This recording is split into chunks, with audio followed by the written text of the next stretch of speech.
You are Chancellor of Osun State University. What are the challenges that you've identified so far, and how can we improve the standard of tertiary education in Nigeria? The challenges that I have identified so far border on funding. In the past, as far as that particular university is concerned, as we know, it's a state-owned university. They had been almost 100% funded by the state government until, of course, we all know that every state government has run into financial problems. We have had to begin to look inwards and focus more on IGRs, internally generated revenues. And then one of the areas that is key to improve on tertiary education in Nigeria and, of course, the world over, I would say is distance learning. Distance learning, you know, you can operate from your home.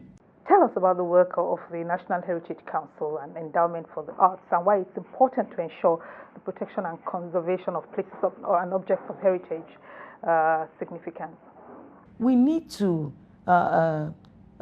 look after and appreciate our culture, especially in our social settings, and our artifacts and everything that's related to arts, and even the performing arts, everything that we have had passed down to us as a country.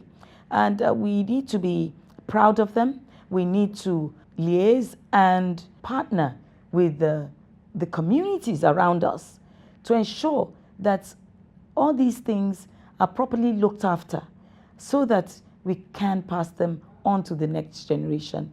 Your ministry is very focused on the importance of marriage. Why marriage? Why did you choose marriage of all the things that your ministry could be talking about? It could be talking about salvation, it could be talking about prosperity, as people do. Why marriage? I don't know why God called me into that ministry, but I thank Him for doing that. It continues to help me in my marriage. This year marks our 40th wedding anniversary, to the glory of God. God spoke to me in so many different ways. There were so many revelations when He said to me that I should go and write a book on marriage. And I didn't stop there. When I asked Him what the title of the book should be, He gave me an answer. He said, University of Marriage. What are the most important topics that you found that is common to most people? What are the things that people are most concerned about in marriages, in existing marriages, and those who are preparing to get married? There are so many challenges plaguing marriage today, not just in Nigeria, not just in Africa, but all over the world. The percentages continue to escalate, and God's concern has made people like me, has made Him call on people like me to begin to counsel people about marriage, and to ensure that less and less the percentages begin to fall to the glory of God. They have been failing because people are not really doing things according to God's purpose.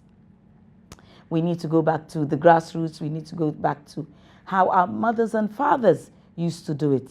Our mothers used to be very, very submissive to their husbands.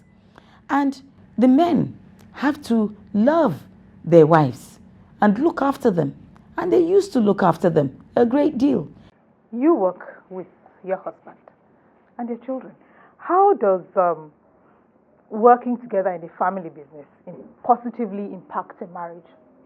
My husband and I have been working together for years now, especially ever since we started the oil producing company, Farm for Oil. We thank God that we have been able over the years to work together and work together successfully, for that matter. One thing is that when we leave home and we come to work, our roles change. But there's something that binds us together in terms of those roles. Me knowing that even at work, I still have to be submissive to the chairman because I'm vice chairman. From what you now know, What is it that money cannot buy? There's a lot money cannot buy. Money cannot buy obedience. Money cannot buy good nature. Money can help you with your health, but the day the Lord says it's time, you can't buy it with money. You can't say, take this money and give me my life. No. Money is just a means to get from one point to the other. It can't buy you peace of mind. It can't buy you joy. You can have all the money in the world, and yet you do not have happiness. You do not have joy in your spirit. If your children end up being wayward, for instance, how does money bring them back? How does it buy them back? You are described as the richest black woman in the world. That's the world's definition of you. How do you define yourself? I define myself as a child of God, one who obeys His will, one who is motivated by Him, one who is directed by Him. Where He leads, I follow. The world can give you a name, but it is what God calls me that is the most important.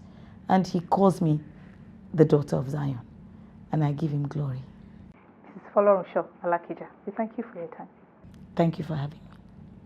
And we thank you for watching. Please join us next time when View from the Top returns. But between now and then, let's continue our conversation online at channelstv.com. And I'd like you to follow me on Twitter at ModelleSY. I'd like to know what you think of my conversation with Mrs. Folorunsho Alakija. Thank you again for watching, and have a great day.